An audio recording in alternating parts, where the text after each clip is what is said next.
우리가 세상을 살아가면서 부인할 수 없는 것들이 있습니다. 그 가운데서 가장 대표적인 것이 바로 인간은 죄악으로 인하여서 타락하고 부패하고 하나님에 대해서 무지한 존재가 되었다라는 사실입니다. 이것은 부인할 수 없는 사실입니다. 그러나 그럼에도 불구하고 또 부인할 수 없는 사실은 그럼에도 불구하고 하나님 앞에서는 이것이 핑계가 될 수 없다라는 것입니다. 왜냐하면 하나님께서는 우리에게 은혜를 베푸사 그 모든 부분에 우리에게는 또한 하나님에 대해서 일말에 대해서 알 수 있도록 우리의 또한 죄가 무엇인지 일말에 대해서 알 수 있도록 우리에게 일말의 양심을 남겨두셨기 때문에 하나님 앞에 이 내용들이 핑계가 될 수가 없는 것입니다. 하나님께서는 이란 속에 우리에게 은혜를 베풀어 주시고 또한 성령의 조명을 통하여 우리로 하여금 죄를 알게 하셨습니다. 그리고 그 죄를 깨닫고 회개하도록 또한 길을 열어주셨습니다. 이런 과정 속에서 한 사건이 일어납니다. 역사 속에서 한 사건이 일어납니다. 그것은 바로 남과 북이 갈라진 상태 속에서 있을 때에 나타났던 한 사건이었습니다. 베델에서 나타났던 일입니다. 하나님께서는 죄악의 길을 자초하고 있었던 북이스라엘을 회개시키기 위해서 하나님께서 한 사람을 세웁니다. 그런데 하나님께서 한 사람을 세웠을 때는 특정 인물이라는 것이거든요. 그러면 그 사람의 이름이 성경에서 등장을 해야 되는 겁니다. 예를 들면 이사야를 세웠다든지 예레미야를 세웠다든지 뭐 여러 가지 호세아를 세웠다든지 그죠? 요엘을 세웠다든지 그 이름들이 다 등장하잖아요. 그런데 오늘 이 본문에는 하나님께서 굉장히 중요한 일에 한 사람을 세웠는데 그 사람의 이름이 없습니다. 그 사람 이름이 없고 뭐라고 말하는가 하면은 하나님의 사람이라 이렇게 말을 하고 있습니다. 그러면 왜 그 사람이 이름이 없이 하나님의 사람이라고 하나님께서 했을까는 안에 본문 속에서 다 이야기를 하고 있습니다. 그것은 뭔가 하면은 한 개인의 삶이 아니고 하나님의 뜻을 세우는 부분에 있어서 개인의 영광은 없다는 겁니다. 그리고 개인의 어떤 것들도 그 속에 나타날 것들은 없다는 겁니다. 오직 하나님의 사명만이 그에게 주어졌기 때문에 이름이 없고 하나님의 사람이라 그 명칭을 주었던 겁니다. 하나님께서는 오늘 이 내용을 통해서 우리에게 중요한 메시지를 던져주고 있습니다. 하나님의 사람이 하나님의 말씀에 순종하여, 그래서 여기서 가장 반복적으로 등장하고 있는 것은 순종이라는 단어입니다. 우리가 순종이 제사보다 낫다 그러지 않습니까? 그죠? 순종하여 그가 유다로부터 베델로 향합니다. 그리고 그가 베델에 도착합니다. 그때 베델에 도착했을 때에 하나님의 사람이 홀로 세워진 것과는 반대로 한 사람이 그 베델에 서 있었습니다. 누구였을까요? 여로보암이었습니다. 북이스라엘의 초대 왕이 되죠. BC 930년에 남과 북이 갈라졌을 때에 북쪽은 이 여로보암 1세가 왕이 되고 남쪽은 솔로몬의 아들이었던 르호보암이 왕으로 될 때였습니다. 그때에 북쪽의 이스라엘 왕이 남쪽으로 사람들이 내려가지 못하도록 경계를 만듭니다. 영적 경계를 만들지 않고는 계속해서 북쪽 사람들이 절기들마다 남쪽으로 내려가고 그 다음에 제사장과 레위인들이 남쪽으로 쓸어가듯이 그냥 내려갔거든요. 야, 이대로 있다가는 내가 이 북쪽을 다스리는 왕이 될 수 없겠구나. 그러면서 그가 결단하게 되었던 것이 바로 베델과 단 남쪽 끝과 북쪽 끝에 우상 숭배 제단을 딱 만들어 놓습니다. 그만이 아닙니다. 절기를 확 다 바꿔버립니다. 왜? 통일점을 가지지 못하도록. 그런 속에 제단을 만들었고 그리고 우상을 만들어서 이것이 여호와다. 너희들이 이것을 제단 삼아서 이곳에서 예배하여라. 역사적으로 볼 때 예루살렘이 중요하냐 베델이 중요하냐. 여러분 역사적 상황들 측면에서 볼 때는 모든 부분의 조건적 구성적 부분에 있어서 예루살렘보다는 베델이 더 유명한 곳입니다. 베델은 여러분들이 잘 아시는 것처럼 아브라함이 가나안 속에서 들어가면서 제일 먼저 제단을 쌓았던 곳. 그 다음에는 베델, 그러면은 너무나도 여러분이 잘 알고 있는 야곱, 사닥다리 언약이 세워졌던 곳. 그죠? 그리고 또한 베델, 그러면은 야곱이 그 외삼촌 라반 집에서 돌아오면서 엣베델의 장막을 그가 치고 제단을 쌓았던 것을 하나님께서는 책망하시고 그가 다시 회개하여서 제단을 쌓았던 곳이 어디라고요?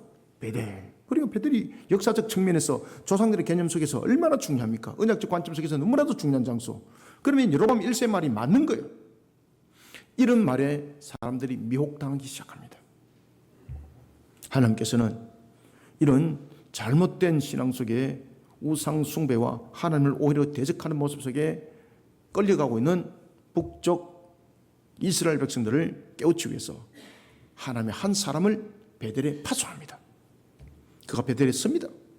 그런데 베델에 섰던 이 하나님의 사람은 추동 세력을 끌고 온 것이 아니고 호롤단신 딱 한 명이었습니다. 그런데 그 베델에 마치 맞짱 뜨듯이 한 사람이 세워졌던 여로보암 1세는 군사를 거느리고 있었고 자신의 의용 제사장들이 함께 있었습니다. 그러면 이게 위압감적 측면에서 우리가 숫자가 많으면 위압감을 느끼지 않습니까? 그죠? 여러분 잘 아시는 엘리야에도 보면은 그 갈멜산에서 그 영적 전투를 벌이기 전까지 하나님께서 엘리야를 얼마나 영적으로 훈련시킵니까? 결국 우리가 담대하게 설 수 있는 것은 숫자 속에 있는 것이 아니라 영으로 하나님을 바라볼 수 있어야 되고 영으로 천군천사를 바라볼 때 가능한 것이거든요. 그럼 지금 하나님의 사람이 지금 베델에 섰던 것은 지금 천군천사를 지금 본다는 이야기거든요. 하나님의 사명 속에 그가 세워졌기 때문에 그가 떨림없이 두림없이 섰다는 이야기거든요. 그것도 왕 앞에. 아시겠습니까? 그를 따르는 추종 세력 앞에 언제든지 죽을 수 있는데 두림없이 섰다는 겁니다. 그의 담대함은 하나님의 사명을 감당한다는 그 일념이 만들어낸 결론입니다. 바로 순종의 결론이었습니다. 주어진 사명을 그는 마치고 하나님의 사람은 자신을 향한 여로보암의 유혹을 전부 다 뿌리칩니다. 그리고 하나님의 말씀에 따라 또 즉각적으로 그 자리를 떠납니다. 순종의 길을 걸어갑니다. 하나님의 영광을 가리는 일에 있어서 결코 어떤 것도 가까이 함께하지 않습니다. 이렇게 순종의 길을 걸어갔던 하나님의 사람이 한순간에 무너지는 사건이 벌어집니다. 오늘 본문 이 말씀은 우리가 우리가 그 공간복음서에서 나타나는 예수님이 광야에서 40일의 금식을 통하여서 나타났던 그 이후에 미혹한 영이 왔을 때에 예수님께서는 그것을 말씀으로 물리치지 않았죠. 그와 유사한 사건이 오늘 이 본문 속에 터지는데 결론은 달리 나타나 버립니다. 지금까지 순종을 했습니다. 그런데 한순간에 무너져 버렸습니다. 여기서 우리가 주목해야 될 것은 하나님의 사람이라 할지라도 자만하지 않아야 한다는 것입니다. 제가 이 본문을 선택을 하면서 많은 고민을 했습니다. 내가 하나님 앞에 말씀을 전할 때에 내가 하고 싶은 말을 전하는 것이 아니라 하나님께서 우리에게 하고 싶은 말을 전해야 된다. 그죠? 우리 주변에는 항상 여러분 거짓된 것이 그리고 거짓된 유혹이 우리를 도사리고 있습니다. 이것을 우리는 잊지 마셔야 됩니다. 오늘 이 본문을 통해서. 사랑하는 성도 여러분, 우리가 거짓된 유혹에 넘어지게 되면 어떤 결과를 초래하게 될 것인가? 그리고 이런 유혹이 빠지지 않기 위해서는 우리는 어떤 자세를 취해야 되는가? 너무나도 하나님께서 쉽게 답을 주고 있습니다. 그런데 우리는 이런 쉬운 것에 또한 쉽게 넘어지기도 합니다. 과연 우리는 이런 거짓된 유혹 속에 어떻게 우리는 대처를 해야 되는가? 그리고 또한 거짓된 유혹 속에 우리가 바로 세우지 않으면 어떤 결과를 낳는가? 우리가 먼저 11절을 한번 읽어봅시다. 시작. 베델에 한 늙은 선지자가 살더니 그의 아들들이 와서 이 날에 하나님의 사람이 베델에서 행한 모든 일을 그에게 말하고 또 그가 왕에게 드린 말씀도 그들의 아버지에게 말한지라. 아멘. 지금 이게 늙은 선지자의 아들들이 의용이라는 이야기입니다. 아시겠습니까? 그 아들들이 의용 제사장이고 다 그런 속에 지금 여로보암과 함께 군을 이루고 있던 자들 중에서 한 사람이었습니다. 그리고 그 아들이 한 명이 아니고 지금 아들들 복수입니다. 그렇죠? 자, 여기서 여러분들 생각해 보십시오. 지금 늙은 선지자라고 이야기를 하고 있었고 그의 아들들이라고 말하고 있는데 이들이 어떤 자들일까요? 그렇게 생각하지 마십시오. 제가 항상 물어보면은 제가 여러분들에게 말씀드리지 않습니까? 여러분들에게 고차원적인 것을 절대 물어보지 않습니다. 왜 그런가 하면은 여러분들에게 고차원적인 것을 물어보면은 여러분들은 하루 종일 고민할 것인데 절대 저는 고차원적인 내용으로 물어보지 않습니다. 앞에 이미 이야기 다 한 거 가지고 물어보는 겁니다.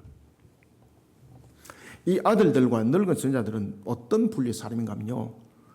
불의한 권위, 불의한 물질에 대해서 눈이 어두운 자들입니다. 자, 그 아들들이 예루살렘에서 온, 유다에서 온 하나님의 선자, 하나님의 사람에 대해서 이야기를 합니다. 그런데 이 하나님의 사람에 대해서 이야기를 할 때에 나중에 보면은 아버지가 반응을 합니다. 왜 반응을 할까요? 그것도 뒤에 나중에 다 나타납니다. 우리 먼저 여기서 이제 먼저 첫 번째 주목해야 될 것은, 자, 여로보암 봅시다. 지금 양대 대결 구도가 형성됐잖아요. 하나님의 사람은 불의한 권익을 취하지 않았습니다. 불의한 물질을 취하지 않았습니다. 하나님 말씀 속에 그는 오직 사명 속에 순종하는 자였습니다. 그런데 여로보암 불의한 권력을 취했습니다. 그죠? 불의한 영광을 그는 쟁취하려고 지금 모든 것을 바꿔버린 자입니다. 그런가 하면은 여로보암과 함께 있던 자들은 누굴까? 그 중에 신앙 가운데 세워진 자는 단 한 사람도 없습니다. 하나님을 향한 신앙 가운데 세워진 자들은 여로보암이 우상 숭배의 틀을 이루고 있다는 것을 알고 남쪽 예루살렘으로 내려가기 시작합니다. 그러다 보니까 여로보암이 어떤 선택을 가지는가 하면요, 기존적으로 여호와를 향한 신앙 속에 세워졌던 제사장들을 전부 다 박탈시켜버립니다. 전부 다 쫓아보내버립니다. 그리고 평민들을 제사장으로 세웁니다. 하나님께서는 제사장을 세울 때도 레위인들, 그리고 레위인들 가운데서도 아론의 자손들을 제사장으로 세우라, 그걸 전부 다 쓸어버립니다. 오직 자신의 말을 잘 들을 사람들만 뽑는 거예요. 그러니까 그 내용 속에서 평민들, 하나님의 말씀을 전부 다 벗어난 속에서 일반 평민들, 그 다음에 왕에게 명예에 잘 따를 자들, 그런 자들을 제사장으로 세웁니다. 지금 여기 아들들은 바로 그런 분류한 사람이었습니다. 어떤 자들이었다고요? 불의함과 그리고 물질을 취하기 위해서 거짓 유혹에 넘어간 자들입니다. 우리는 오늘 이 장면을 통해서 여러분 깨달아야 될 것, 먼저 우리가 출발을 한번 봅시다. 우리가 거짓된 유혹이 우리 속에 어떤 결과를 낳는가라는 것도 여러분 잘 기억하셔야 됩니다. 먼저 우리는 첫 번째 11절과 12절을 통해서 불의한 권리, 자신의 권세와 이익, 그것을 줄여서 권익이라고 말하겠습니다. 불의한 권익과 물질이라는 거짓된 유혹에 넘어지게 되면은 고난이라는 하나님의 길을 결코 따르려고 하지 않는 결과를 낳게 됩니다. 지금 이들이, 그의 아들들, 늙은 선지자 그리고 그의 아들들은요, 하나님의 길을 결코 따르지 않습니다. 왜? 그 길을 따랐다가는 여로보암에게 고난의 길이 있으니까 따르지 않습니다, 여러분들. 그러니까 그들에게 이런 길을 거부하도록 만들었던, 하나님의 길을 거부하도록 만들었던 가장 중요한 포인트가 무엇입니까? 여로보암이 그냥 자른 것도 아니잖아요. 너희들이 내 말을 잘 듣게 되고 너희들이 나를 축복하는 그런 속에 세상이 되면은 내가 너희들에게 권리와 권세와 이익을 주겠다. 물질도 거기서 더하여 주겠다. 그래서 다른 사람들입니다. 이 사람들이, 아들들과 늙은 선자가 이런 거짓된 유혹에 이미 넘어진 자들입니다. 그래서 이미 이런 거짓된 유혹에 넘어진 자들은요, 하나님의 고난이 기다리지는 하나님의 길을 절대 따르지 않습니다. 열왕기 13장은 우리에게 매우 의미 있는 메시지를 던져주고 있습니다. 이 두 사람의 대조, 그죠? 하나님의 사람과 그 다음에는 여로보암, 하나님의 사람과 늙은 제사장, 하나님의 사람과 그의 아들들, 그죠? 두 분류. 우리는 두 분류의 대조를 통해서 우리에게 전해주는 것이 있습니다. 첫 번째는 하나님의 사람과 여로보암의 대조를 통해서, 그리고 두 번째는 하나님의 사람과 베델의 한 늙은 선자와 아들을 통해서 우리에게 알려주는 것이 있습니다. 두 선자의 비교를 통해서도 알 수 있는 것처럼 한 사람은 하나님의 사람이라는 거예요. 하나님의 사명을 감당하고 있다는 뜻입니다. 반면에 베델은 늙은 선자 그리고 그의 아들들입니다. 여로보암입니다. 이들은 누굽니까? 금송아지를 하나님으로 섬기는 영적으로 병든 모습을 하고 있는 자들입니다. 하나님의 사람이 하나님의 말씀을 들고 여로보암 앞에 섰다면 늙은 선자는 물질과 그의 아들들은 물질과 권력에 눈이 어두워서 여로보암에게 무릎을 꿇은 자들입니다. 하나님의 길을 선택하기 위해서 고난의 길을 선택하지 않았던 겁니다. 그런데 여러분, 굉장히 중요한 것은요, 하나님의 길을 따르기 위해서 고난을 선택한 자, 나중에 어떤 결론이 나타납니까? 그 속에서 하나님께서 세상에 알 수 없는, 세상에서 얻을 수 없는 부귀와 영화와 그 다음에 형통의 길을 하나님께서 열어준다는 사실입니다. 심지어 사도락과 메사가 아벳느고는 그런 영광이 나에게 없을지라도 하나님을 배반치 않을 것이라. 그 하나님 다 보고 계시거든요. 여러분, 우리가 세상을 살아가는 삶이 세상으로서만 만약에 끝난다면은 지금 제가 방금 이야기했던 그 내용 속에서 늙은 선자와 그의 아들들이 굉장히 현명한 선택을 한 겁니다. 그죠? 굉장히 지혜롭게 선택한 겁니다. 그런데 우리의 삶은 여기서 끝이 아닙니다. 그래서 성경이 우리에게 계속해서 조명해주고 있는 겁니다. 계속해서. 여러분, 여기서 특히 베델에 있는 선자가 늙었다라는 것은 두 가지 큰 의미를 가지고 있습니다. 일반적으로 우리가 다른 장르에서 보면 늙었다라는 것은 지혜 있는 자라 이렇게 말을 하거든요. 그런데 여기서 늙었다라는 것은 두 가지 의미를 가지고 있습니다. 첫 번째는 나이가 많다는 뜻이고 두 번째는 어떤 의미를 가지고 있을까요? 그는 영적으로 흑암에 가려 있다는 말입니다. 영적으로. 그는 영적으로 흑암에 가려 있다는 것입니다. 다시 말하면 영적으로 병들어 있다는 말입니다. 병들어 있다. 영적으로 병들어 있다. 저와 여러분들은 영적으로 늙은 사람이라고 부름을 받지 않길 소망합니다. 자, 이와 같은 선지자의 모습. 한 선지자는 하나님의 사람이고 한 선지자는 늙은 선지자라고 말하고 있습니다. 이런 선지자의 아들들이 베델의 산당에서 있었던 놀라운 일, 그 속에 보면은 하나님의 사람을 대적하려고 했던 여로보암에게 하나님께서 놀라운 사건을 벌이지 않습니까? 그의 육신을 쳐버리지 않습니까? 그러니까 결국은 여로보암이 꼼짝없이 하나님께 자신의 회복을 구하기 위해서 기도해 달라고 그러고, 그리고 어떤 회복을 통해서 여로보암은 야, 이 하나님의 사람을 건드리면 안 되겠구나. 그리고 이 하나님의 사람이 내 편에 있기만 하면은 나에게 놀라운 역사가 있겠구나. 그러면서 여로보암이 얼마나 하나님의 사람을 욕을 합니까? 그죠? 그때 하나님의 사람이 모든 것을 거부해 버리거든요. 이런 놀라운 사건을 세세하게 자신의 아버지에게 그의 아들들이 이야기를 합니다. 이 사실을 전해들은 늙은 선자가 긴장을 합니다. 여러분, 껍데기만 선지자고 그 속은 타락한 것으로 가득 찬 늙은 선자는 하나님의 법도와 규례를 따라 움직인 자가 아니었습니다. 자신의 눈에 보이는 대로 움직이는 인본주의적인 의식을 바탕에 깔고 살아가는 기회주의자였습니다. 그래서 우리가 11절과 12절은 여기서부터 포인트를 잡고 뒤를 보겠습니다. 자, 11절 12절을 다시 한번 우리 함께 읽어봅시다. 시작. 베델의 한 늙은 선자가 살더니 그의 아들들이 와서 이날에 하나님의 사람이 베델에서 행한 모든 일을 그에게 말하고 또 그가 왕에게 드린 말씀도 그들이 그들의 아버지에게 말한지라. 그들의 아버지가 그들에게 이르되 그가 어느 길로 가느냐 하니 그의 아들들이 유다에서부터 온 하나님의 사람의 간 길을 보았습니다. 아멘. 우리는 세상을 가리켜서 타락하고 혼탁한 세상이라고 이구동성으로 말하고 있습니다. 그죠? 그러나 이런 영적 혼탁한 속에서도 정말 나는 온전한 사람이라고 고백할 수 있을까? 우리는 이것을 돌이켜 볼 수 있어야 됩니다. 늙은 선자와 같이 믿음이라는 가면을 쓴 것은 아닌가? 영적으로 타락한 주인공이 네가 아니고 내가 아닌가? 만약에 내라면 어떻게 하겠습니까? 그래서 제가 이 본문을 설교를 잡으면서 제가 양심이 많이 찔렸다 그랬죠. 그렇죠? 나의 필요로 해서 만약에 본문을 정한다면 제가 이 본문 안 정합니다. 아시겠습니까? 어떤 본문 정하겠습니까? 막 하늘 날라다니고 막 병든 자는 나을지어다, 모든 경제적 여건은 회복될지어다. 제가 이 설교합니다. 제가.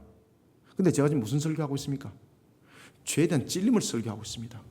아시겠습니까? 그러니까 이 설교를 하면서, 이 설교를 준비를 하면서 제가 양심에 영적으로 찔림이 있었겠습니까? 없었겠습니까?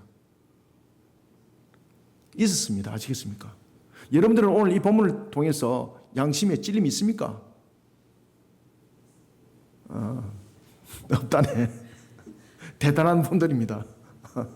그 가면을 벗으시길 바랍니다. 여러분, 세상을 향해서 모두가 하나님의 사람처럼 외치고 있는데, 아시겠습니까? 한국 교회가 외치고 있는데 왜 세상은 더욱더 타락의 극치를 달려가고 있습니까? 제가 질문 한번 해보고 싶습니다. 늙은 선지자, 그것도 베델에 거하던 이 시대의 늙은 선지자는 누굴까요?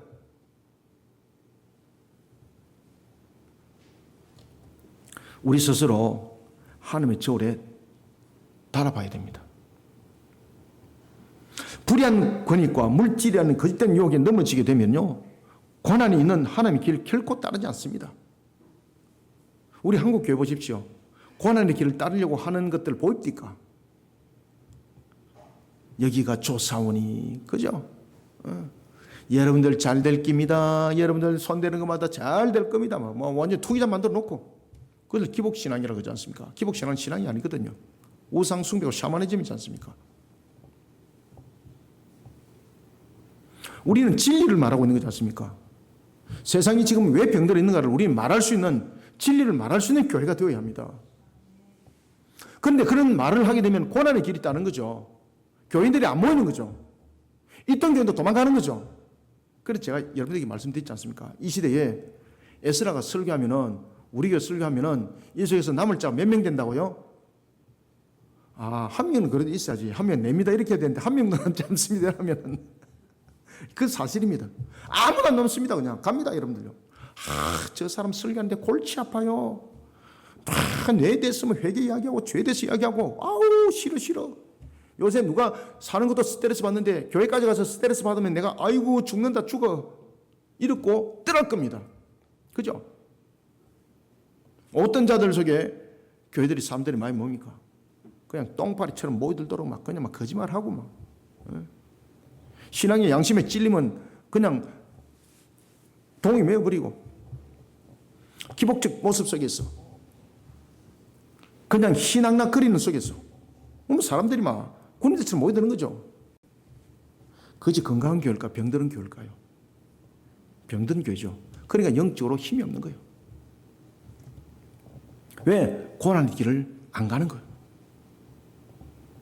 사랑하는 성도 여러분, 이와 같이 우리가 불의한 권익과 물질의 맛을 들다 보면요, 거짓된 유혹에 넘어가 버리면요, 기복신앙 속에 우리가 입맛을 들이기 시작하면은 고난에 있는 하나님 길을 결코 따르지 않으려고 합니다. 사실은 그 속에 우리에게 평강이 있고 안이 있고 샬롬이 있는데 그 길을 안 따려고 그러는 거예요. 그러니까 마귀가 깨춤 추는 거예요.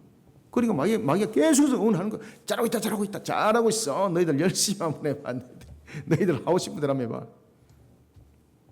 여러분, 하나님의 길을 결코 따르지 않으려고 하는 결과를 초래해서는 안 되겠습니다.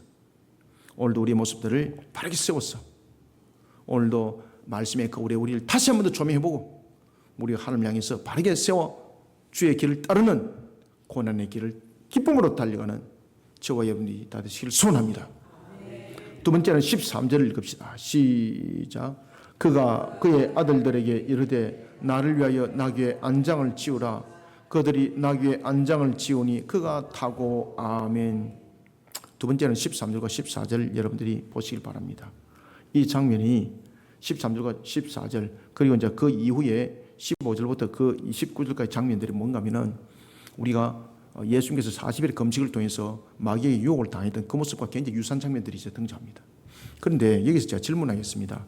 자, 여러분들, 왜 이 늙은 선지자가 나귀를 타고 왜 하나님의 사람을 그렇게 찾으려고 몸부림칠까라는 것입니다. 이런 북이스라엘에 이런 선지자가 왔으니 내가 그를 영접하리라, 그런 모습 속에 간 줄 아십니까? 천만입니다. 완전히 반대적 내용을 가지고 그를 찾아가는 겁니다. 자, 우리가 13절과 14절 두 절을 통해서 우리가 깨달을 것이 있습니다. 그것은 뭔가 하면요, 공중의 권세를 잡은 거짓된 자의 미혹에 빠지지 않기 위해서는 항상 영적으로 경계의 끈을 늦추지 않으면 안 된다는 것을 기억하시기 바랍니다. 이 본문을 통해서 제가 이런 본문들을 정하면서 제가 저를 돌아보잖아, 그렇죠? 그러니까 참 부끄러운 것들이 많이 등장하죠. 그래서 제가 이 내용들을 지우려고 그랬었습니다. 그럼 제가 하나님의 사명을 감당하는 것이 아니라 나의 뜻을 세우기 위한 모습 속에 나는 사역자 아닙니다. 그죠? 사리와 사용을 채우기 위해서 지금 여기 서 있는 자입니다. 반드시 여러분들 기억하시길 바랍니다. 늙은 선지자의 아들들은 유다에서 올라온 하나님의 사람에 관해서 이야기를 아버지에게 자세히 했습니다. 그때에 아버지는 기뻤을까요? 긴장을 했을까요? 긴장을 할 뿐만 아니라 근심과 염려 속에 젖어들기 시작했습니다. 왜? 지금 하나님의 사람이 영향을 끼치고 갔거든요. 그럼 자신이 지금까지 영향을 끼친 사람이었는데 자신의 영향이 남아있을까요? 하나님의 사람의 영향이 남았을까요? 그렇죠. 그리고 하나님의 사람이 계속해서 북이스라엘을 만약에 돌아다닌다면 어떤 결론이 나타날까요? 늙은 선자는 완전히 아작나는 겁니다. 그죠? 영적으로 사람들 눈을 뜨게 만들어버리거든요. 그러면 지금까지 자신이 의용이었다는 것, 자신이 거짓된 선자였다는 것 다 드러나지 않습니까? 그죠? 그럼 설 곳이 없잖아요. 이것을 막기 위해서 하나님의 사람을 찾아가는 겁니다. 늙은 선자는 아들들의 말을 듣자마자 마음이 조급해집니다. 왜? 하나님의 사람이 더 이상 이 북쪽에서 활동하지 못하도록 막아야 되거든요.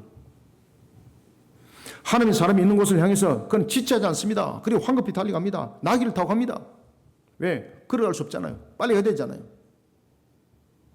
여러분, 늙은 선자가 하나님의 사람을 찾고자 한 이유는 그가 하나님의 사람이었기 때문이 아닙니다. 늙은 선자는 남유다에서 온 하나님의 사람으로 말하면서 자신의 입지에 문제가 생길 수 있다는 것에 대해서 초조감을 감추지 않고 있었던 것입니다. 자신의 영향이 줄어든다는 거죠. 그 다음에 자신의 영적 타격이 온다는 거죠. 자신의 영향력보다 남유다에서 온 선자의 영향이 지대할 경우 자신의 입지가 좁아질 수밖에 없습니다. 이걸 직감한 겁니다. 그리고 이 일을 급히 수습하기 위해서 길을 떠났던 겁니다. 그런데 여기서 하나님의 사람의 실수가 등장합니다. 그를 어디서 발견했습니까? 14절 보세요. 상수리 나무 아래서 발견했습니다. 아시겠습니까? 하나님의 사람이 그곳에 머물면 안 됐던 곳입니다. 그곳에서 영적으로 붙들렸던 겁니다. 혹시나 저와 여러분들이 하나님의 사명을 순종하면서 잘 감당하다가 이런 영적 상수리 나무 아래 혹시나 앉았으면요, 빨리 일어나셔야 됩니다. 우리가 이런 영적 상수리 나무가 여러 곳에 있습니다. 물질의 부패한 곳, 명예가 있는 곳, 아시겠습니까? 권세가 있는 곳, 이런 것이 영적 상수리거든요. 지금 하나님의 사람을 이 늙은 선자가 상수리 나무 아래 있는 그의 모습을 발견했습니다.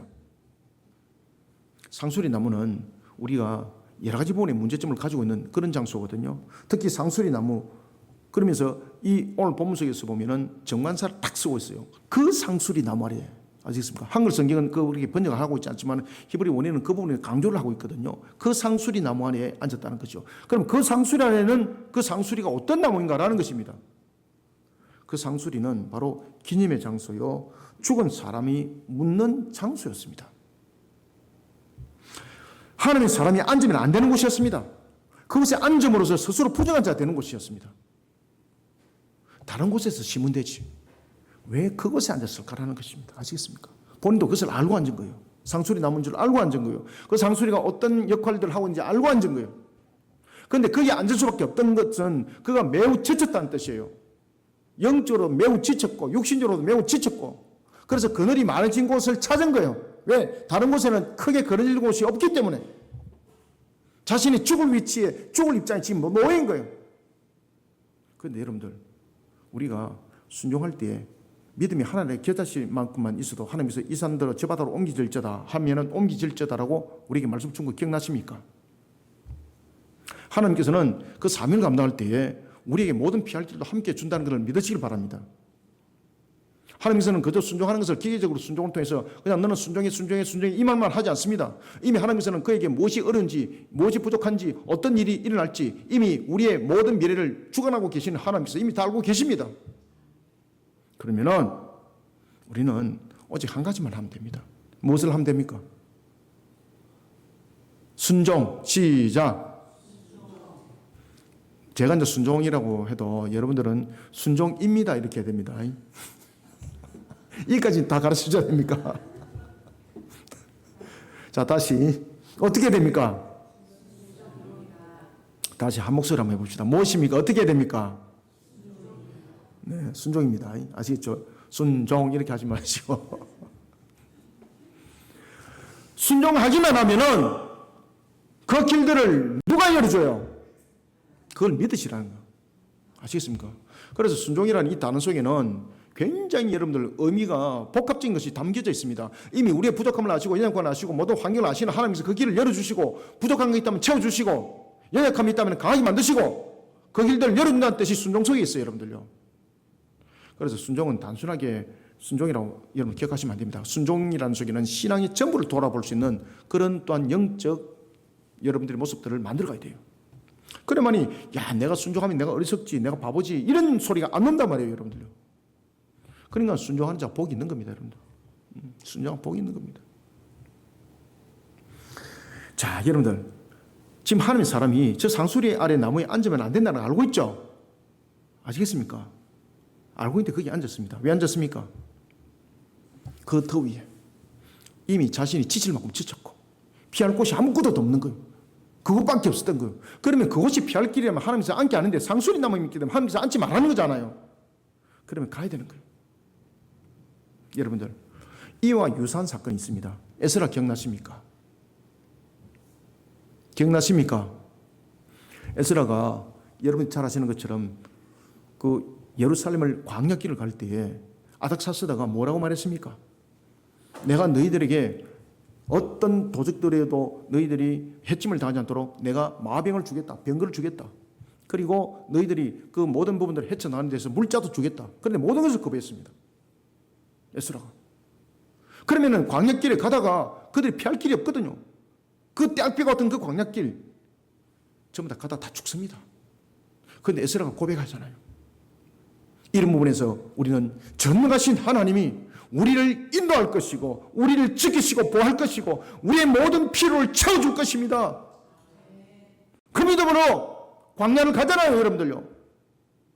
그러면서 그가 간증하지 않습니까? 그 가운데서 우리는 단 한 사람도 상함과 해함을 입은 사람이 없습니다. 그것을 기록에 남겼잖아요. 우리가 이런 부분에서 하나님의 사람이 지금까지 잘했잖아요. 끝까지 잘해야 되는 거예요. 그런데 우리의 환경 속에 육체 속에서 부딪히잖아, 그렇죠? 그러면 우리는 상수리 나무 아래에 앉아요. 여러분들이 안 앉을 거 그렇죠? 여기서 안 앉을 사람은 딱 한 사람밖에 없을 것 같습니다. 누구겠습니까? 제가 지금 굉장히 지금 난해하면서 굉장히 중요한 질문을 했습니다. 누구겠습니까? 내가 돼야 됩니다. 아시겠습니까? 다른 사람을 돌아보시면 안 돼요. 그래서 제가 딱 한 사람이라고 그랬잖아요. 내가 되면 됩니다. 그럼 내 한 사람, 내 한 사람, 내 한 사람이 바로 세워지면 여러분들 전부 다가 그 모습 속에 세워지는 거예요. 딱 한 사람이 그렇게 세워질 것이다 하니까 여러분들은 자신을 돌아봤어요? 다른 사람을 봤어요? 전부 다 자기를 봤습니까? 다른 사람 봤죠, 그죠? 그런데 윤봉수 권사님은 자기를 봤대. 믿음 최고잖아요, 여러분들. 좀 배우세요, 여러분들. 그러니까 여러분들이 이런 질문에 절대 욕되면 안 돼요, 여러분들. 아시겠죠? 마귀가 이런 식으로 욕한다니까, 여러분들요. 제가 이단 같으면 잘 속일 존재 조건을 가지고 있습니다, 제가. 그러니까 항상 이런 부분에서 그 신앙의 절개를 잘 지킬 사람은 누굴까요? 단 한 사람이라면 누굴까요? 이러면 항상 어떻게 해야 됩니까? 내가 부족함은 있지만 내가 그리하리다. 그러면 네네네네 하면 전부 다 되는 거예요. 근데 다른 사람이라고 말하면은 전부 다 그 속에 다 없어요, 나중에. 하나님의 사람이 앉으면 안 되는 상수리 나무 아래에 앉았습니다. 그 자체가 스스로 부정한 모습이 되어버렸습니다. 그리고 그 상수리 나무는 사람들의 눈에 잘 띄는 곳입니다. 자신을 노출시키기에 충분한 곳이었습니다. 왜 이런 일들이 일어났을까요? 저를 따라합니다. 영적으로 긴장의 끈을 풀어놓았기 때문입니다. 아멘. 네. 항상 이렇게 하세요. 저를 뚫어지듯이 쳐다보지 마시고 은혜롭게 쳐다보세요. 저를 은혜롭게 좀 쳐다보세요. 여러분 지금 광선이 막 날아오고 있는데 광선이 날아오고 있는데 은혜로운 광선을 발해주시기 바랍니다. 그래서 제가 떨지 않고 또 설교합니다. 영적으로 긴장의 끈이 풀려버리기 때문입니다. 그런데 영적으로 긴장의 끈이 풀리는 건요 순간입니다. 순간. 그래서 제가 앞에 예수님의 말씀을 들고 제가 들어온 겁니다. 영적 긴장의 끈은 언제든지 잠깐이라도 내가 그러면 좀 쉬고 싶어 상수리와 같은 그런 곳에 앉지 마시길 바랍니다. 한순간입니다. 한순간. 우리는 한순간에 주는 그 묘을 그 발걸음이 속히 벗어나야 됩니다. 속히 벗어나야 할 저주와 우상 숭배의 땅인 베델에 그는 머물고 있었습니다. 긴장의 끈을 풀고 있을 그때에 그에게 다가선 손길은 창세기 3장에 등장하는 에덴 동산의 뱀과 같은 북이스라엘의 늙은 선자였습니다. 자, 13절 14절 읽읍시다. 시작. 그가 그의 아들들에게 이르되 나를 위하여 나귀의 안장을 지우라. 그들이 나귀의 안장을 지우니 그가 타고 하나님의 사람을 뒤따라가서 상수리 나무 아래에 앉은 것을 보고 이르되 그대가 유다에서 온 하나님의 사람이냐 대답하되 그러하다. 아멘. 사탄은 우리의 연약한 부위를 너무나도 잘 알고 있습니다. 언제든지 그 틈을 노리고 들어옵니다. 기회가 있으면 그때에 여러분들이 잘 아시는 것처럼 그만하면 됐다. 그리고 에덴 동산의 사건도 보십시오. 아담과 하와에게 접근할 때 아담에게 먼저 가지 않습니다. 여자인 하와에게 접근합니다. 그러면서 하나님의 말씀을 딱 가감을 시켜서 등장합니다. 그렇죠? 딱 달아보잖아요. 오늘 본문도 그대로입니다. 마치 창세기 3장과 그 다음에는 예수님께서 40일 금식을 통해서 고난 그 과정을 통하여 지내 마지막에 등장했던 마귀의 유혹 그 장면들이 오늘 그대로 등장합니다. 이게 마귀의 고유한 방법입니다. 여러분들요. 이 마귀의 고유한 방법은 우리가 인간이 죄를 범할 때나 예수님께서 시험을 당할 때나 지금이나 동일하게 가장 자신이 잘 쓰는 그러한 하나의 공격법인데 우리는 이것을 알고도 넘어갑니다. 여러분들 아시겠습니까? 그만하면 됐어. 이제 잠시 쉬어. 그러면서 영적 긴장의 끈을 탁 풀게 만들어요. 이렇게 긴장의 끈을 딱 풀게 되면요, 영적 그 다음에는 무장을 해제시켜 버려요. 순간으로 들어와서 해장시켜 버립니다. 여러분들 우리가 그 사람들이 시험 든다 그러잖아요. 시험 든다는 것이 왜 시험 드는 거 아십니까? 신앙으로 안 받아들이기 때문에 시험 드는 겁니다. 신앙으로 분명히 가르침을 주고 있는데 이걸 신앙으로 안 받아들여요. 아시겠습니까? 이게 개인적 판단으로 만들어버려요. 마귀가 딱 터놓은 그 올무에 딱 걸린 거예요. 그거는 100%예요. 100%. 그래서 제가 우리 사모님한테 그런 이야기 했을 겁니다. 가만두라고. 내가 본 것이 있다고. 하나님께서 그가 살려면 다시 올 수밖에 없는 부분들이 있는데 내가 그전과 같지 않을 것이라고. 왜 그런가 하면요, 저도 많은 부분에 무너짐이 있지만은 제가 본 것이 있거든요. 저는 뭐 신령한 이야기 잘 하지 않습니다. 저는 신령한 사람이 아니기 때문에 어떤 문제가 있으면 일절 말하지 않습니다. 저는 그냥 제 혼자 기도합니다. 저는 제가 여러 가지 경험도 하지만은 절대 사람들한테 말하지 않습니다. 저는 우리 사모님한테 물어보십시오. 절대 저는 말하지 않습니다. 왜냐하면 그런 것들이 있으면 저에게 더 큰 아픔이거든요. 저도 그런 영적인 것들을 많이 겪었던 사람이잖아요. 그러면 죽도록 기도합니다. 왜냐하면 살려야 되니까. 마귀는요, 그만하면 됐어. 이제 잠시 쉬어. 이렇게 위로를 하기도 하고 반항을 하게 만들기도 합니다. 왜 거기에 너가 앉아있어? 왜 거기 동조해? 아시겠습니까? 왜 그런 상태가 일어나는가 하면 영적 긴장의 끈이 풀렸기 때문입니다.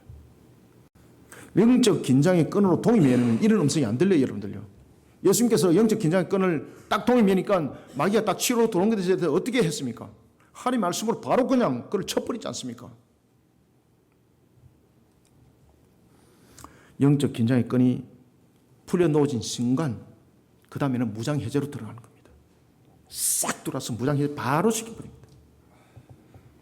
이와 같이 영적 무장해제 상태에서 늙은 선자 같은 자를 내세워서 미혹하게 만듭니다. 영적으로 무장 상태를 해체시키고 이와 같은 해체시키는 상태 속에서 늙은 선자 같은 자를 내세워서 미혹합니다. 공중의 권세 잡은 거짓된 자의 미혹에 빠지지 않기 위해서는 항상 영적 경계권을 늦추지 않아야 한다는 것을 우리는 이 본문을 통해서 명심하는 저와 여러분이 되기를 소망합니다. 그 다음에 세 번째 마지막으로 15절을 함께 읽읍시다. 시작. 그가 그 사람에게 이르되 나와 함께 집으로 가서 떡을 먹으라. 아멘. 자, 마지막으로는 15절부터 19절입니다. 거짓된 자는요, 거짓된 하나님의 말씀이라는 미혹의 도구로 하나님의 사람을 넘어뜨린다는 것을 반드시 기억하시기 바랍니다. 자, 굶주리고 목이 마른 사람에게는 무엇이 제일 필요할까요? 마실 것과 먹을 것입니다. 그러니까 마태복음 4장 1절 이하에서 그 내용이 등장하죠. 그죠? 예수님께서 40일의 금식을 마쳤습니다. 아무것도 드시지 않았습니다. 마실 것과 먹을 것을 아무것도 40일 동안 먹지 않았습니다. 마시지 않았습니다. 저도 이 완전 금식이 얼마큼 힘든지 저는 알고 있습니다. 저는 뭐 40일이라는 완전 금식을 해본 적은 없습니다만 완전 금식을 통해서 뭐 일주일이고 이주일 해봤거든요. 죽습니다, 여러분들요.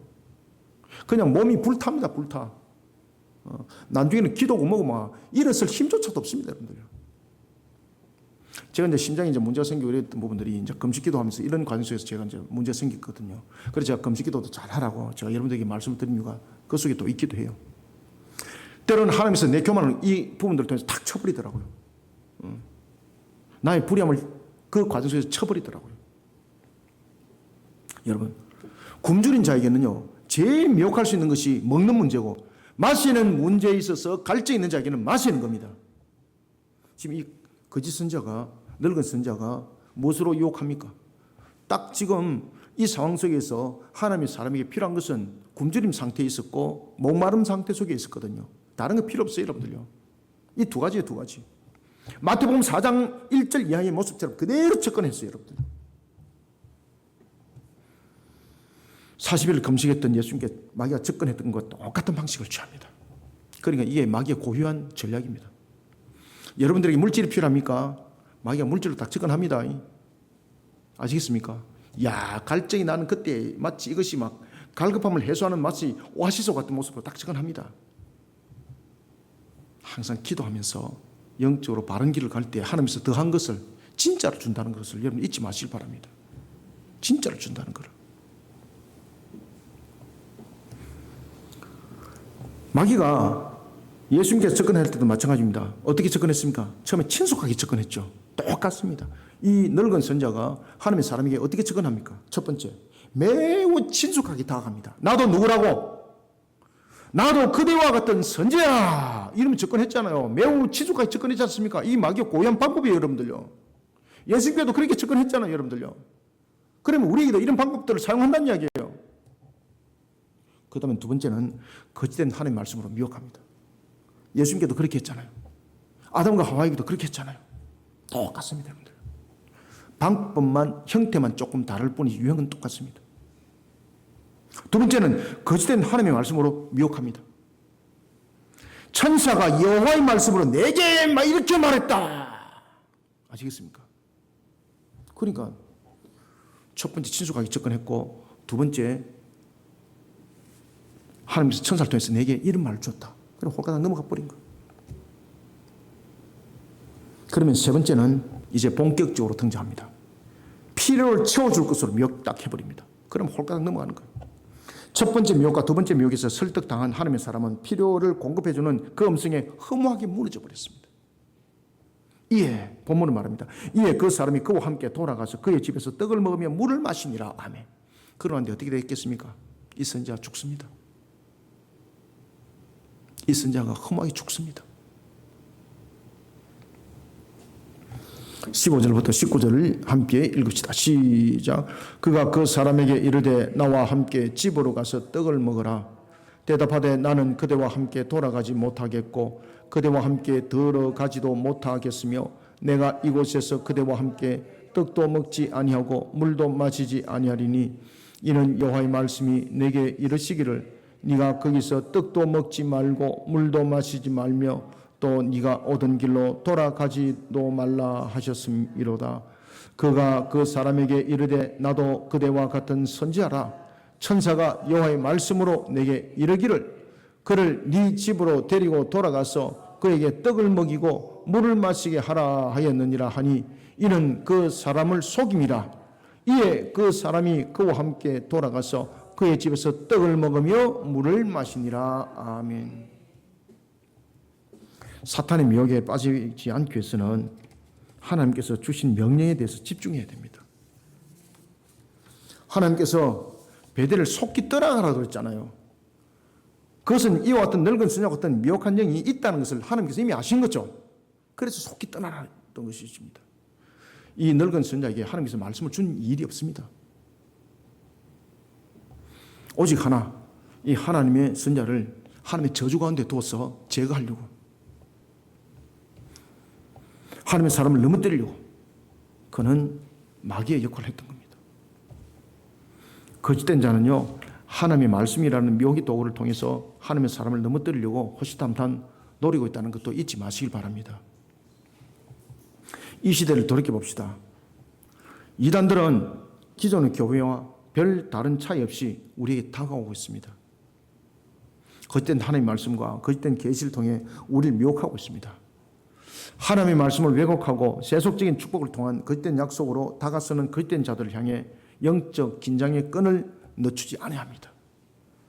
그들은 거짓된 하나님의 말씀이라는 묘기 도구로서 우리를 오늘도 넘어뜨리려고 호시탐탐 노리고 있다는 사실 잊지 마시길 바랍니다. 오늘도 이 주신 말씀을 우리가 상가만판 중에 잘 각인하고 새겨야 합니다. 그리고 또한 주신 말씀을 가지고 우리가 다시 한번 더 되새겨야 합니다. 이 본문의 말씀이 마치 창세기 3장과 같고, 아시겠습니까? 창세기 3장에서 넘어가 버렸습니다. 그런데 똑같은 이런 상황들이 예수님께 일어났습니다. 마태복음 4장 1절 이하에서 예수님께서 어떻게 물리쳤나요? 그렇죠. 신명기의 말씀으로. 신명기의 말씀으로. 사람이 떡과 물로만 살 것이 아니요 하나님의 말씀으로 살 것이라. 그러면서 물리친 그 속에 마귀는 3번이나 유혹을 했습니다. 오늘도 본문에 보면 3번 유혹하잖아요. 그죠? 에덴 동산도 똑같은 사건 아닙니까? 방법만 조금 틀릴 뿐이지 그 단계와 유형은 거의 유사했다는 겁니다. 우리는 이런 부분에서 우리의 모습들, 거짓된 하나님의 거짓된 말씀 속에 넘어가지 않도록 하기 위해서는 우리는 어떻게 되는가? 하나님의 말씀 속에 우리를 다시 한 번 더 동임하고 또 동임하고 그 말씀 속에 살아가는 저와 여러분들이 다 되시기를 소망합니다. 말씀을 맺습니다. 우리는 예수 그리스도를 영접함으로써 하나님의 자녀가 된 자들입니다. 이 부인할 수 없거든요. 우리는 하나님을 왕으로 섬기게 될 자들입니다. 이 부인할 수 없는 사실이지 않습니까? 그러면 우리는 하나님의 말씀에 불순종하면 안 되는 자들입니다. 하나님의 인도하심에 대해 언제나 아멘하며 그 길을 따라야 할 자들입니다.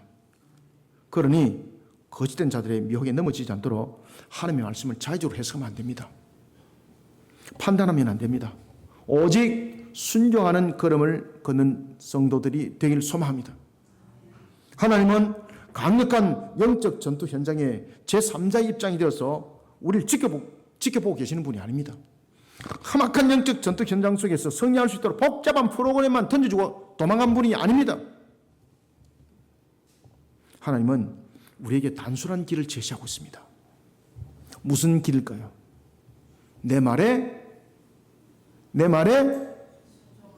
순종하여랍니다.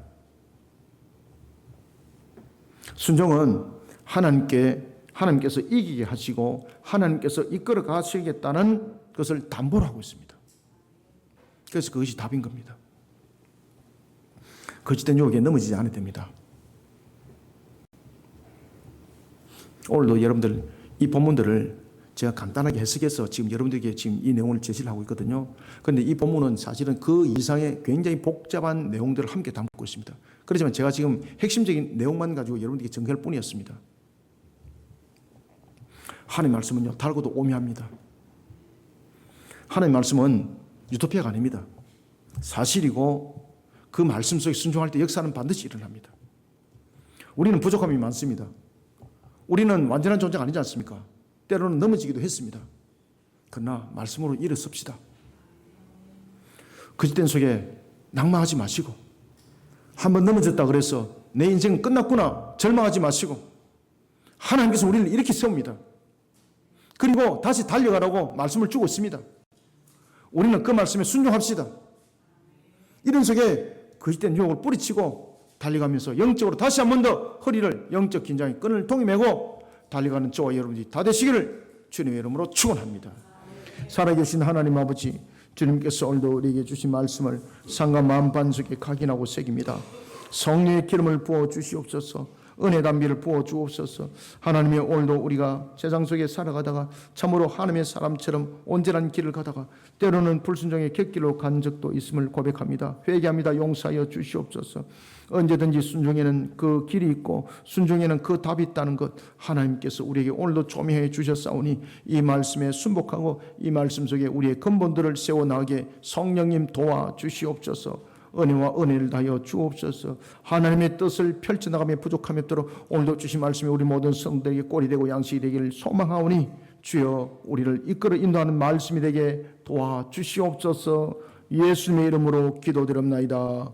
아멘.